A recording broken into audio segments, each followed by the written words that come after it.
ছেলে মানুষ বাইরের মেয়ের দিকে নজর দেবে না তো কি করবে? ঘরের বউয়ের যদি এই অবস্থা থাকে। তোমার না আজকে নিলয় ভাইয়ের বাসায় দাওয়াতে যাওয়ার কথা? অবশ্যই দাওয়াতে যাওয়ার কথা, যাব না মানে মিস করা যায়? ভাবির যা চুল স্ট্রেট করা, উফ, তারপরে ভাবির যা চোখের ভুরু ফিল আপ করা, দেখলে একদম পাগল হয়ে যায়। আর ভাবি সবসময় যে সুন্দর সাজুগুজু করে থাকে, মেকআপ টেকআপ করে একেবারে সেই রকম। আর ভাবের নখগুলা দেখেছো কি বড় বড়, একদম সেরকম করে রাখে। আর তোমার নখ আর ভাবির মানে ভাবির গায়ের যা ঘ্রাণ, এই ঘ্রাণে মানে একটা সেন্ট যে ব্যবহার করে, এই সেন্টে পুরো পাগল হয়ে যায়। তো মিস দেওয়া যায়? খাওয়া দাওয়া করবে না?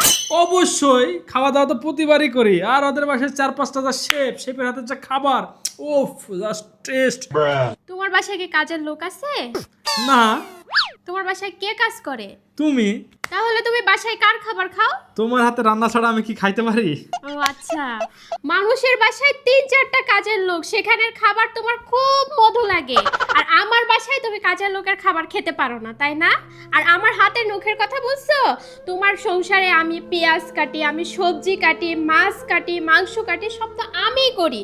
এর জন্য কি আমার এক্সট্রা কাজের লোক আছে? আর কি বললে চুল স্ট্রেটের কথা? আমার চুল কিভাবে স্ট্রেট হবে? তার বউ সে চাকরি করে, চাকরির টাকা দিয়ে নিজের চুল স্ট্রেট করে, পার্লারে যায়, ভুরু প্লাক করে, মেকআপ করে।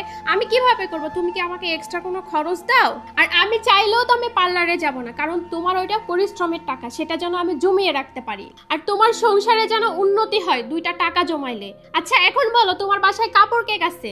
তুমি ছাড়া আর কে? তুমি ছাড়া অন্য কেউ কাপড় কাচলে ময়লা থাকে, তাই আমি। আচ্ছা ময়লা থাকে। আর নিলয় ভাইয়ার বইয়ের কাপড় কে কাছে জানো?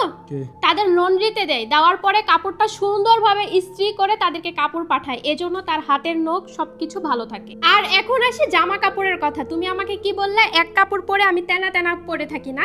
সেটা কিন্তু সে নিজে ইনকাম করে, সে নিজে অনেক জামা কাপড় কিনে এবং অফিসে যায় চাকরির পারপাসে, সে সুন্দরভাবে সেজে গুজে থাকে। আর আমি যদি মাস শেষে অনেকগুলো জামা কাপড় কিনি, সেই টাকা আমি কোথায় পাবো? তুমি কি আমাকে দিবা?